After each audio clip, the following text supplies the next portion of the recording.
કરી રહ્યા છે અત્યાર સુધીની આપણે અપડેટ આપી અને તેમાં સૌથી વધારે દક્ષિણ ગુજરાતના તમને હાલ બતાવીએ કારણ કે દક્ષિણ ગુજરાતમાં ખૂબ જ સારો વરસાદ છે।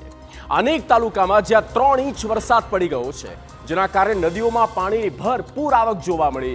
મોટા ભાગની જે દક્ષિણ ગુજરાતની નદીઓ આવેલી છે તે બે કાંઠે વહી રહી છે અને જેના કારણે એ નીચાણવાળા જે વિસ્તારો છે ત્યાં એલર્ટ આપી દેવામાં આવ્યું છે। જે નદી કાંઠે રહી રહ્યા છે નદીઓમાં ઘોડાપૂરની સ્થિતિ આવી ગઈ છે।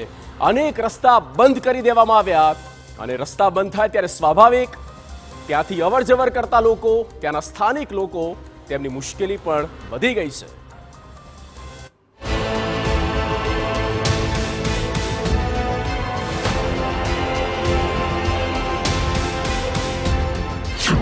દક્ષિણ ગુજરાતમાં વરસ્યો ધોધમાર,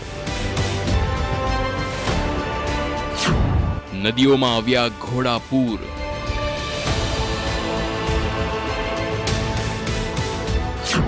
अनेक रस्ताओं थया बंद।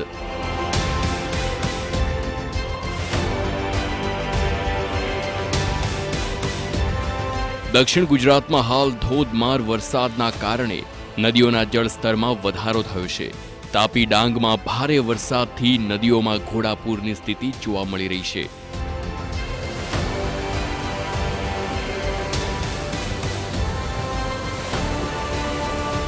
डोलवण तालुकामांथी पसार थती ओलन, अंबिका अने पूर्णा नदीमां पाणीनी आवक वधी छे। आ कारणे ग्राम्य विस्ताરના लो लेवल ब्रिज पाणीमां गरकाव थई गया। परिणामे आसपासना गामोनुं जनजीवन प्रभावित थयुं। सलामतीना पगला रूपे जिल्ला वहीवटी तंत्र द्वारा पंचायत हस्तकना 21 रस्ताओ वाहन व्यवहार माटे बंध करवामां આવ્યા। स्थानिक तंत्र परिस्थिति पर सतत नजर राखी रह्युं छे।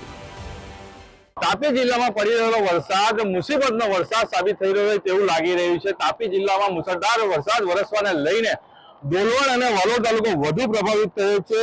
हाल आपणे ओलन नदी पर छे। ओलन अने पंचोलने जोडतो आ मार्ग छे ते पाणीमां गरकाव थई गयो छे। आवा 21 जेटला मार्गो जे छे ते डोलवण अने वालोड तालुकामां पाणीमां गरकाव थई जवाने लईने लोकोनी मुश्केली वधी छे। लोकोए लांबो चक्राओ फरीने तेना मुख्य मथक सुधी फरवानो वारो આવ્યો છે।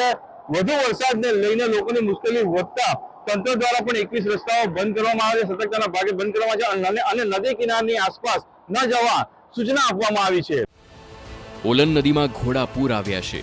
ઉપરવાસમાંથી હાલ પાણીની સારી એવી આવક થઈ રહી છે જેના કારણે નદી હાલ બે કાંઠે વહી રહી છે। નદી કિનારે આવેલા ગામોના લોકોને સાવચેતીના ભાગરૂપે અલર્ટ પણ કરવામાં આવ્યા।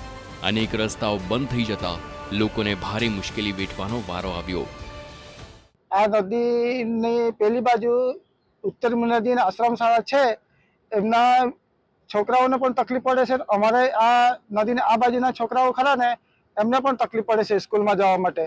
અને બીજા કોઈ વ્યક્તિઓ ખરા કે દૂધ ભરવાવાળા છે કે પછી ચારો કાપવાવાળા છે કે પછી દુકાને અવર જવર કરવાવાળા એ લોકોને પણ તકલીફ પડે છે।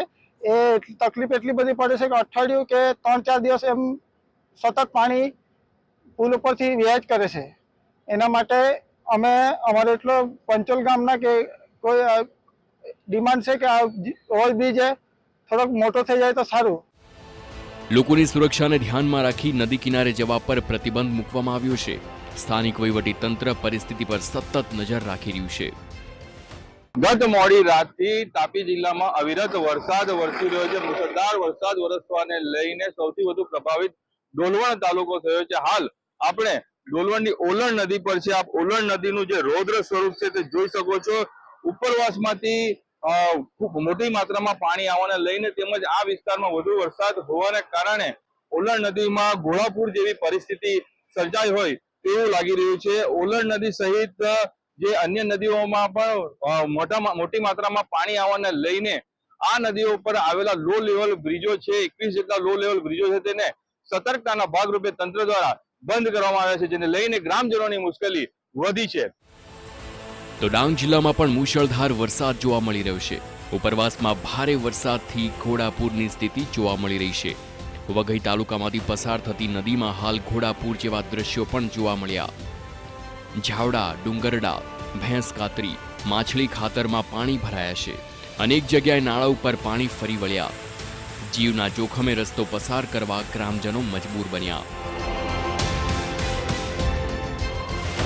ડાંગમાંથી પસાર થતી પૂર્ણા નદીના દ્રશ્યો જુઓ।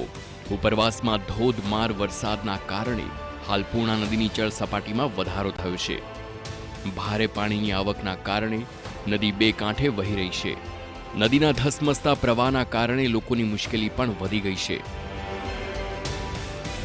હવે જુઓ, જ્યારે પૂર્ણા નદી નવસારી પહોંચી રહી છે ત્યારે કેવો જોવા મળી રહ્યો છે નજારો. પૂર્ણા નદી ખૂબ જ ડરામણી લાગી રહી છે. નદીના જળસ્તરમાં સતત વધારો થઈ રહ્યો છે. આગામી 7 દિવસ સુધી ભારે વરસાદની આગાહી છે, ત્યારે નદીના જળસ્તરમાં હજુ પણ વધારો થઈ શકે છે. રાજ્યમાં છેલ્લા 24 કલાકમાં 89 તાલુકામાં વરસાદ પડ્યો, જેમાં સૌથી વધુ વલસાડના કપરાડામાં 4 ઇંચ વરસાદ પડ્યો. તાપીના ડોલવણમાં 24 કલાકમાં 2.5 ઇંચ વરસાદ સાથે ડાંગના સુબીર તાલુકામાં 2 ઇંચ ખાબક્યો, તેમજ વલસાડના ઉમરગામ અને ધરમપુરમાં 1.5 ઇંચ વરસાદ પડ્યો તથા વાપી, ખેરગામ, કુકરમુંડા, પારડીમાં 1 ઇંચ વરસાદ થયો, જ્યારે બાકીના અન્ય તાલુકામાં નોંધપાત્ર વરસાદ નોંધાયો છે.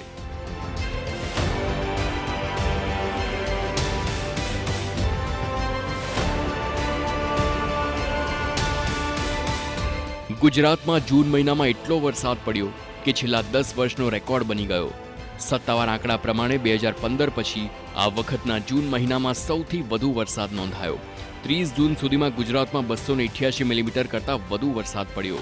તેમાં છેલ્લા એક દિવસનો વરસાદ ઉમેરવામાં આવે તો 1 જુલાઈ સુધીમાં સરેરાશ 303 મિલીમીટર વરસાદ નોંધાયો. 16 જૂનથી રાજ્યમાં દક્ષિણ પશ્ચિમ ચોમાસાનું આગમન થયું અને 18 જૂન સુધીમાં ચોમાસાએ આખા રાજ્યને આવરી લીધું. ગુજરાતમાં સરેરાશ વાર્ષિક વરસાદની તુલનામાં આ વખતે જૂન મહિનામાં 32.73% વધુ વરસાદ પડ્યો.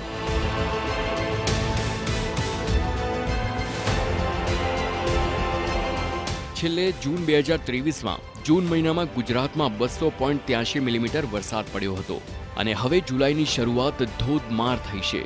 દક્ષિણ ગુજરાતની તમામ નદીઓમાં પાણીની ભારે આવક થઈ રહી છે અને મુશળધારની આગાહીના કારણે હજુ પણ આગામી દિવસોમાં પાણીની ભરપૂર આવક જોવા મળી શકે છે.